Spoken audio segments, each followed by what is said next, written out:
Hello, Ward. And we are recording. Yeah. Welcome to Authors Unite. Yay! Another week. We're here. Yes, yes. Good job, Um, girls. before I forget, if you like what you're seeing, hit the subscribe button, hit the bell, mark it as to being warned of everything we do. You won't be bothered of that much. Um, Thank you. um, Click the links that we put in the notes. Go see our web pages. Go buy our books. Uh, Today, we will be talking on a subject that is suspiciously self-serving: how to support authors. You know, why would we talk about this? You know, it's almost as if we're authors ourselves and we need the help. I just It's woke up. almost always, it's Oh, also almost as if we as authors who publish our own things have figured out that the people who want you to buy our stuff don't necessarily want to pay us. Yeah, yeah. wow. Alrighty, who wants to start us on on this? Well, Karina, the idea was yours. You're the one who brought the Fair subject enough. to us. So Um, yeah. I think one of the most important things you can do if there's an author, especially indie author that you like and you want to support them, is to, and this is gonna sound a bit strange, but never ever do us any favors. Like, don't stay on our email list to be kind to us because we actually pay to have you on that list. And um,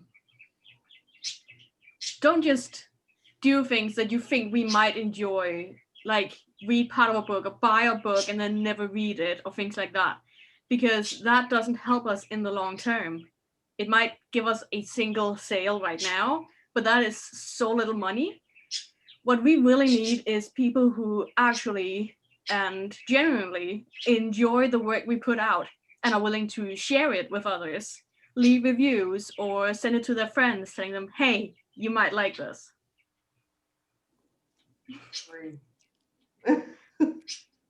I take it you both agree.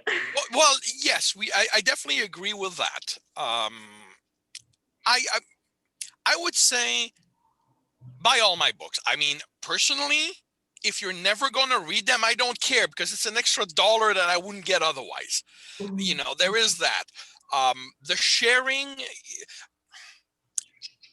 I mean, right off the bat, if you don't enjoy what we write, I have to ask, why are you even here? Well, why do you buy my stuff if you don't enjoy it? I appreciate the support, but wouldn't you enjoy?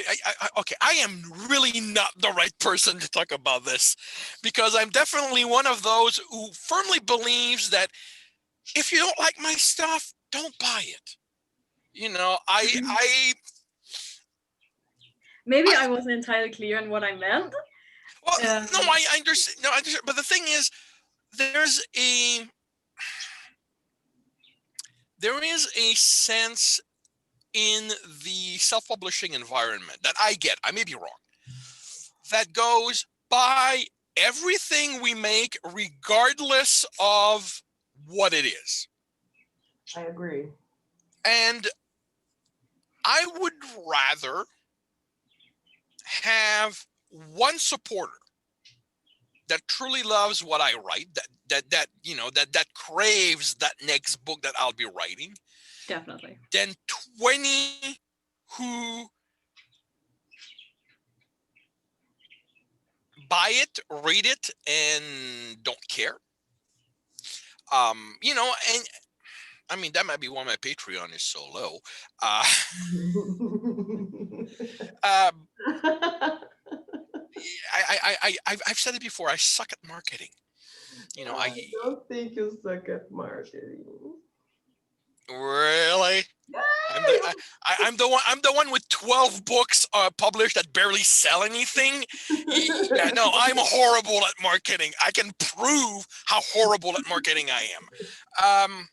No. Um, but yeah, no, you're right, Karina. Um, the best support authors can get is the reader that loves our stuff. That's true. And the reader who is honest with us. Yeah. Oh, yes. We Yeah. publish 5 books that you absolutely love, and then one book, and you're like, where did this come from? This is crap. Like, don't give that book a 5-star review anywhere, because that is not gonna help us. Yes. Yeah. We need Honesty. the honesty more than anything. Honesty is definitely a more useful than people seem to think. Yeah, but I think, well, if you can be honest, but yeah, you should be honest, but think about what you're doing, because once I got the 2-star review on my romance books, and they are crap, I admit. However, however, the girl said something like, I don't like the first characters, so I won't read the book. I don't like the first page, so I won't read the book. 3 stars, bye-bye. Like, at That's least not read it. You know, Well- many, no, I know from the Lit RPG community, many 1-star reviews are like, this is a book about a game. I don't like books about games. 1 star, bye-bye. Yes. I don't think we can help those. They're not useful. But those are not really given by people who try to help us. Yeah, exactly. You know, But if those you are want given. to help us, please don't do that. Well, yeah. I mean, here's one thing we as authors need to remember: the reviews are not there for us. Yeah. They're there for the next reader. Yeah, that's know, true. The However, reviews can be it's very subjective.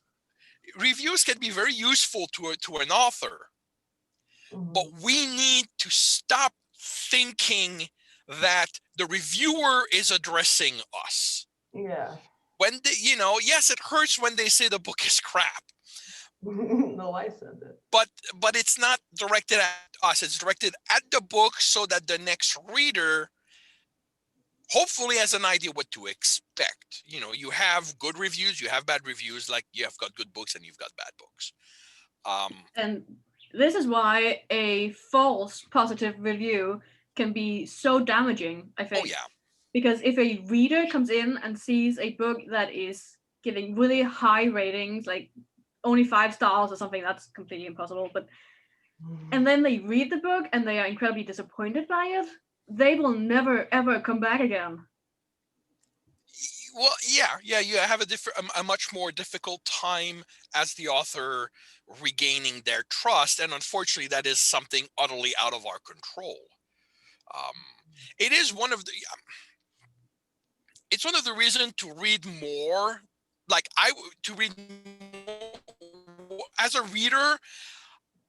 When I look at a book, I actually look for 3 and 2-star reviews. I will actually go look for them in the reviews just to get a sense of what somebody who didn't truly enjoy the book has to say about it. Because you'll have these 5 stars, 5 stars, 5 stars, 3 star, and then you look at the review and it starts, where are all these 5 stars coming from? This is something of an indication that maybe that book has less than honest reviews, or maybe that reader is simply not the target audience. It's always something to keep in mind.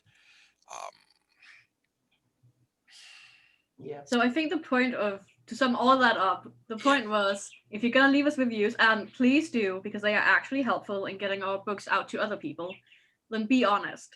And if it's a personal taste thing, like the book wasn't necessarily bad, but it wasn't to your taste, then just leave it alone. That's the best thing you can do for the author and for the readers.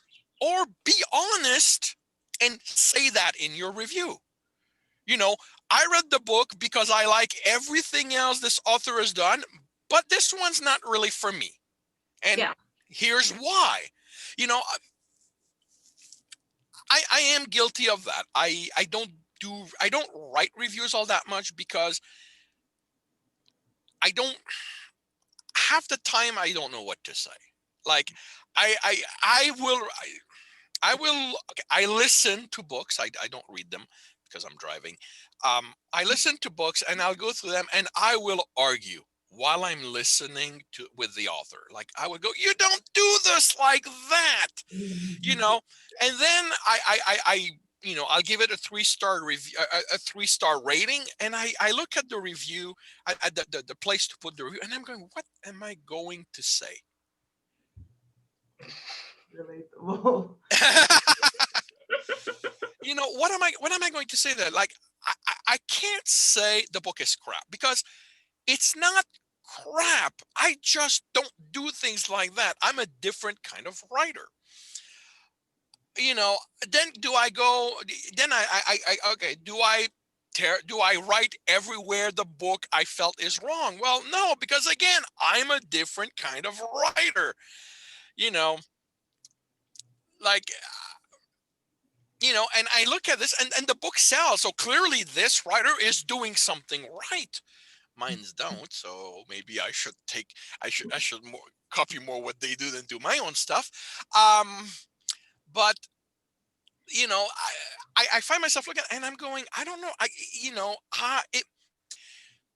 if I can't, if while being honest, I cannot be constructive, I find that I'd rather not leave a review.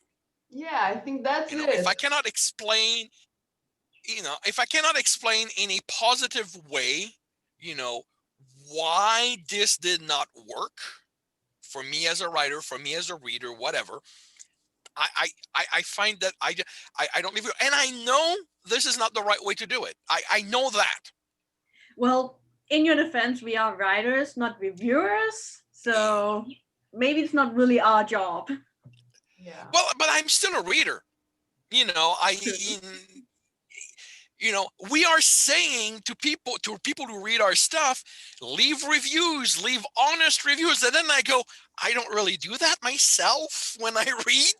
So, you know, there's a hint of hypocrisy right here. That, you know, This video is all wrong. Like, well, this is the thing, you know, this is also another thing. And I think that we need for this to divide the video into 2 sections. I think we have one where how do we support authors as readers? And then how do we support authors as authors ourselves? Because that is, you know, that is a place where we are. And that's the line that when we read, we find ourselves walking. Because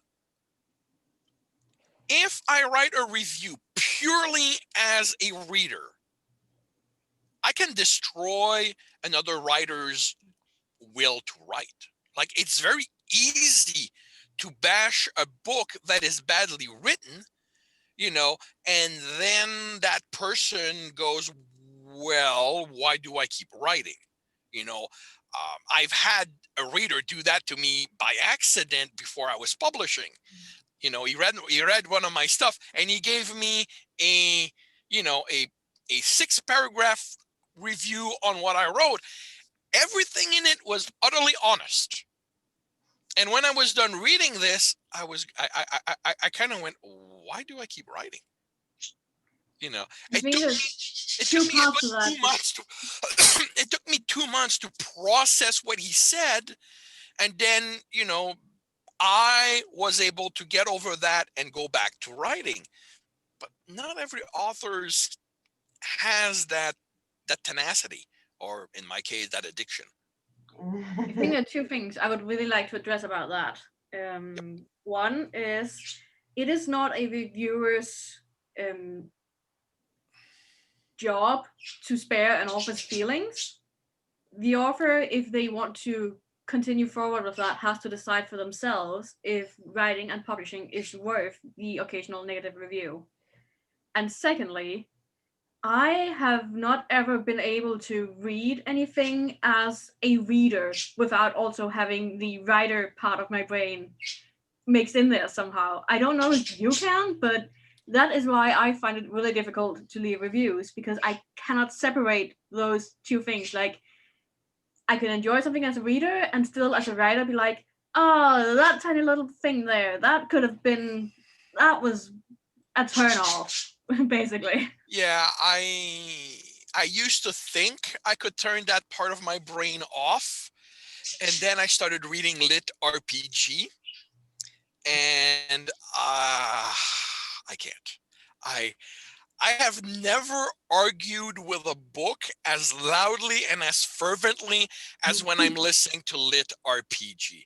Imagine Because you as would write much like as I love the genre, because I do, there is something about lit RPG that grabs my imagination. I love listening to those books, but man, do they, as a whole, lack proper structure, proper narration, proper plot, proper character development. Like I'm going, I half the time I'm done with a book and I'm going, why it, you know, but there's still enough in there that I love. I just can't stop arguing with the book. because there are two Um, killers, the reader and the writer. The reader loves it, the writer hates it. Well, the thing is, no, it's not that the writer hates it, is that the writer sees how much better, or let me rephrase that. Let me believes that it could be so much better if this or that had been fixed. I will, okay. People may disagree with me on this one. This is, I strongly believe that as authors, wanting to help other authors, the first thing we need to do is swallow our pride and drink a tall glass of humility.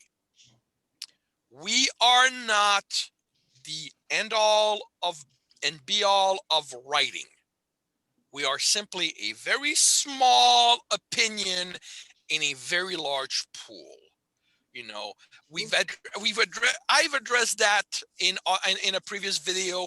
These authors will put videos of this is wrong, and no, I believe that this is wrong. I believe that this should not be done. And I think this is the first thing we need to remember as authors when we try to assist another authors.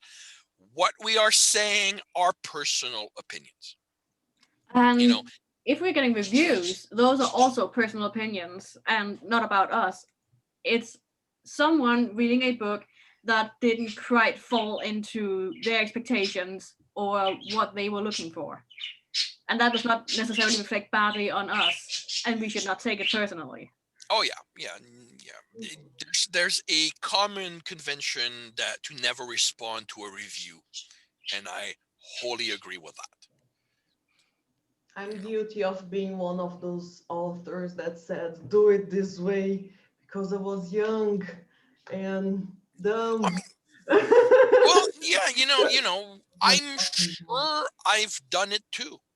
I'm sure I have, either through inexperience, although Yes, it's a exactly. tough justification for me to do at my age, or because we'll get worked up about something, that we love, that we hate, and once emotions get going, it's tough to step back and go, wait a minute, this is just my opinion. No, we kind of go, no, why can't you guys do it the right way? I think for me personally, if there's one tiny little thing wrong with a book, that will make me so much more angry than 1,000 bigger things. Because 1,000 bigger things, and that's a bad book. One little thing, that's something that ruined an actual good book, and that pisses me off. Yeah, it can. Helping authors is not an easy thing. Because even with the best of intentions, we can screw things up. Most of us are still only human. And tigers. Yeah, well, I'm wearing my human skin right now to not scare everyone. Maybe one day I will do one of those videos with my tiger skin on.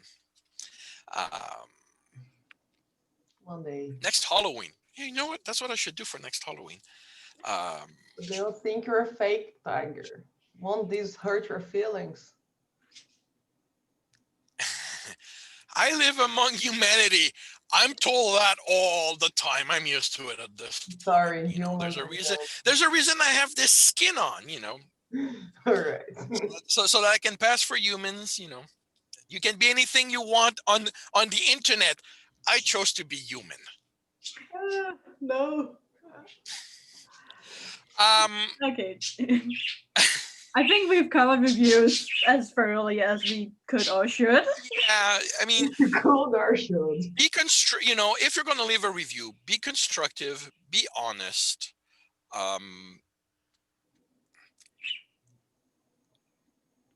Don't pad it with stuff just because you think it's going to help. I think, and I should do that. I think I like this book is a better review than one that invents 20,000 reasons why this book is good. And also, I think that if you read the title, Lit RPG, a book about a game, don't leave a review 1 star. I don't like books about games. Really, please. This is honest, but why did you pick up the book? I agree with that, but again, that is not something we can help. And also, this is about helping authors, and these people aren't there to help us. The people who pick up a book that they know they're not going to like just so they can leave a 1-star review, they're not there to help us. Yeah. We have to accept that there are haters out there. They're gonna hate, and all we can do is take a step back and go, you know what? It's life. Yeah, the haters said my accent's weird. And it is, I know, but... No, it's not weird. It's beautiful. Not weird. It's not weird. I mean, it's just different.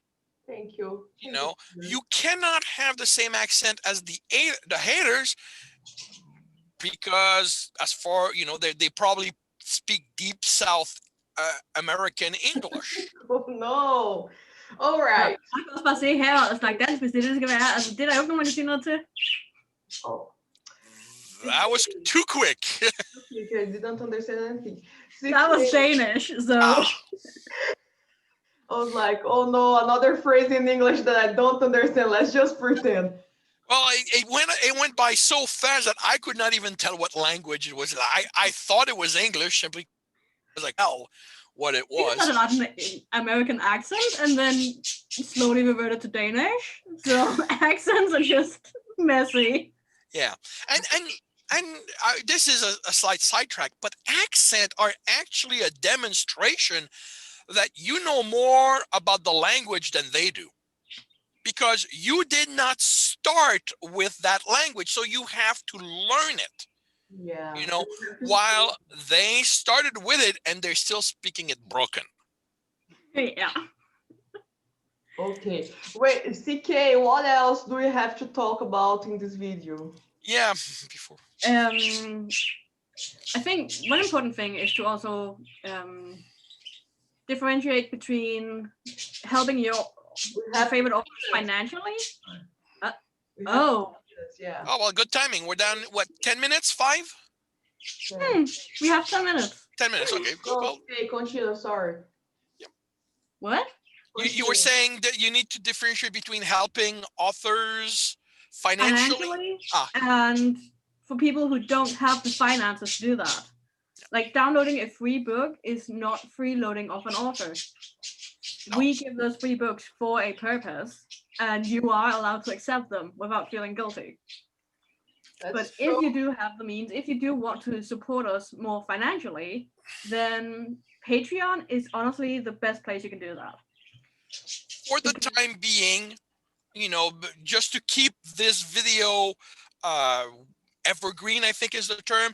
It's possible that when you're listening to this a couple of years down the line, Patreon will no longer be the best place, but look for places like that where you can support your favorite authors on a monthly basis, because that gives And more us, directly. sorry, And more directly. and yeah, more directly. But personally, I think that for the monthly support, is that the advantage it gives us as an author is stability. We can't know how well our books are going to sell. I might be making 5-figure this month, and I might owe 5-figure next month because of all the advertising I have to do. We can't know that. So something like Patreon, there's a new one coming up. Well, it's been up for a while, but it's becoming more popular. I think Subscribestar. That's a bit, a similar regular support like that. But that gives us stability so that we can know that, okay, we're getting X amount a month. So we can use that as our basis, and then book sale become a way to supplement, our income. If you do not have finances, tell people. Yeah. You know, Share, leave reviews without doing us favors. leave honest reviews.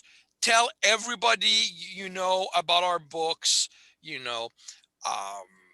Tell them to tell everybody they know. And advertising given from the heart is probably the best advertising we can get. Yeah. That it be a review, that it be you telling your best friend, your parents, your sibling, how fun this book was to read. Word of mouth. If we have a mailing list, join it. Only because if then you you can want to, because it Well, does yes. cost money to have you there. Well, I mean, it's, again, I'm talking to that reader who loves what we do, who wishes they could shower us with money, but they're in financial trouble themselves. Join our mailing list, tell people, basically become, what they, as fans, push what we do. If we can get a few of those, it can make the difference for an author. Definitely. I'd like to add sorry, CK, you can say. No, you can go first. So it's not your responsibility for us to be successful. It's our responsibility to market right, put in the right categories, write a good book, etc. But if you want to help and you're like, I really want to help, this is my favorite author, oh, what do I do? So do everything that Kinder said and we said here. Okay, Skate. I would also like to add that if you do have the money to buy our books, even just a few of them, try to be aware of where you buy them. Because, for example, Amazon, you can probably get cheap books there, but as authors, we put them up on multiple sites most of the time at the exact same price. And Amazon pays a lot less to the actual author than most other sites. They can pay as little as 30% in royalties, where other sites might pay 70%. Mm-hmm. On Amazon, if you really love Amazon, I would suggest getting it through Kindle Unlimited, even though we get less money through that. And then after you love the book, buy it. Because Kindle Unlimited, you can only borrow 10 books at a time, and then you have to give it back, you know. You can only have 10 Kindle Unlimited books. So if you love the book read through Kindle Unlimited, buy it to keep forever and treasure it. If you want to support us even more and you have the funds, buy the print copy. Wow. You know, well, I mean, we've now addressing the reader who has money. You know, Karina transitioned us to that reader who has money. You know, yeah, buy. You know, if you have the money, buy the physical book. You know, you can put it in your bookcase. You can show your friends. My father buys my book to support me and then hands it to his friend who he thinks are going to enjoy those kind of books. For me, it's even more amusing because my father is French and I write in English. So he will literally pass English written books to his friends who know enough English and who he thinks are going to enjoy it. So, you know, I'm like, hey, cool. You know, he does my own advertising in a different community for me. So. Yeah. All righty, we're down. We're done under 5 minutes, I believe. 3. 3.5. 3. So we might as well close it now, unless does anybody have anything else to add? I think, should we do a really quick sum up? Yeah. Honest reviews. Yeah. And Patreon or other monthly subscription bases. That is the best way to support us financially. And if you want to buy our books, be careful about where you buy them. And also. Alrighty, this was author. Oh. Tell your friends. Sorry, what? Tell your friends. Free. Well, thank you for watching. Thank you for watching. This was Authors Unite. If you enjoyed this, hit the subscribe button, hit the like button, click the bell so you'll be warned. You'll be warned when we put up another one. Go visit our webpage, buy our books. Yay, and see you on the next one. Look us up on Patreon. Yes, our Patreon. Bye bye. Yeah. Okay, wait, please.